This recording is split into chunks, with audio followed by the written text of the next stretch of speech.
बेरोजगारी से परेशान है, कोई महंगाई से परेशान है, क्योंकि सरकारें जिस तरीके से दावा करती है उस तरीके से चीज़ों को लेकर के काम नहीं करती है।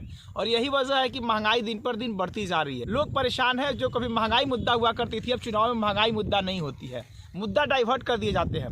लेकिन आज हम खेत में खड़ा होकर के सारी बातें क्यों कह रहे हैं? हम इसलिए कह रहे हैं कि हमारे पीछे जो लहलहाती आप ये जो फसल देख रहे हैं, ये सरसों का फसल है।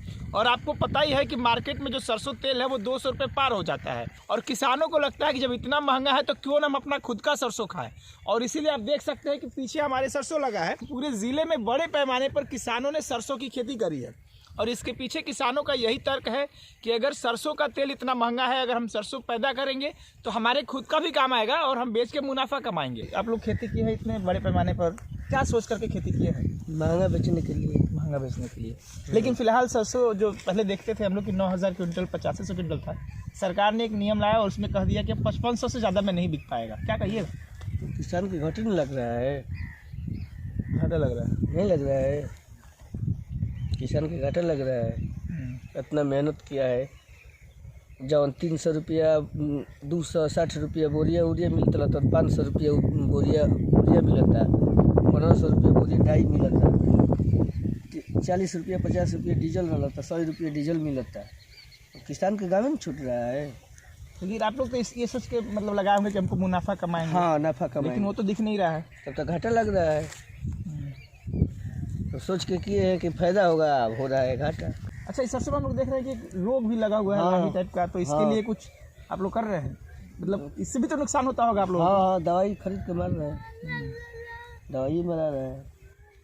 तो आप समझ सकते हैं कि ये किसान है, कई लेवल पे इनको मारा जा रहा है। एक तो उस समय जब इनको खाद लेना पड़ता है तो जो खाद 250 रुपये का हो 400-500 का मिलता है। डीएपी जो कम रेट का हो ज़्यादा महंगा मिलता है और खाद की किल्लत रहती है। सरकार के बड़े बड़े दावे हैं कि हम किसानों के लिए कई फैसिलिटी अवेलेबल कराते हैं, लेकिन ऐसा कुछ होता दिखाई नहीं दे रहा है। और दूसरा, फसल में जो लाही लगा और अलग अलग प्रकार के जो डिजीज होते हैं उससे भी किसान परेशान है। तो किसानों का कहना है कि हम लोग कई तरीके से मारे जाते हैं।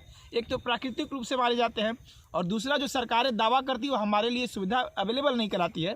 और जो मार्केट को हम देख करके अपनी उस फसल को उपजाते हैं, सही मार्केट नहीं मिलता है, लेकिन वही हमारा ही फसल व्यापारी खरीद के औने पौने दाम में खरीदता है और हमें ही ज़्यादा मुनाफा लेकर बेचता है। आपको बता दें कि कृषि वैज्ञानिक का कहना है कि पूरे ज़िले में बड़े पैमाने पर खेती हुई है।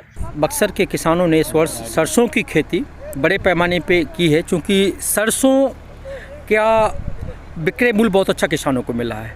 कभी कभी बीच में 8,000 रुपये प्रति कुंटल मिला, बीच में अभी कुछ समय पहले 7,000 रुपये, अभी भी 6,000 रुपये प्रति कुंटल बिक रहा है।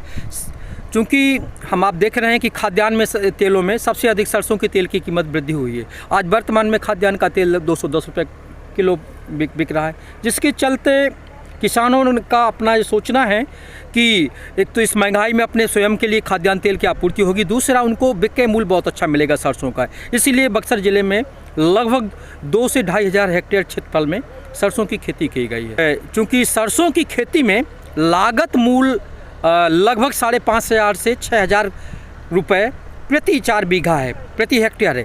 और इसमें चूँकि किसानों को आसानी से प्रति हेक्टेयर लगभग 12 से 15 कुंटल सरसों मिल जाता है, जो किसान भाई लगभग उससे किसान भाई 72,000 से 75,000 रुपये प्रति हेक्टेयर सरसों का बिक्री करके सकल आमदनी प्राप्त कर लेते हैं।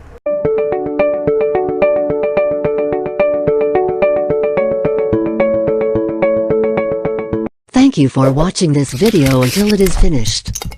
If useful to you guys, please like and share this video.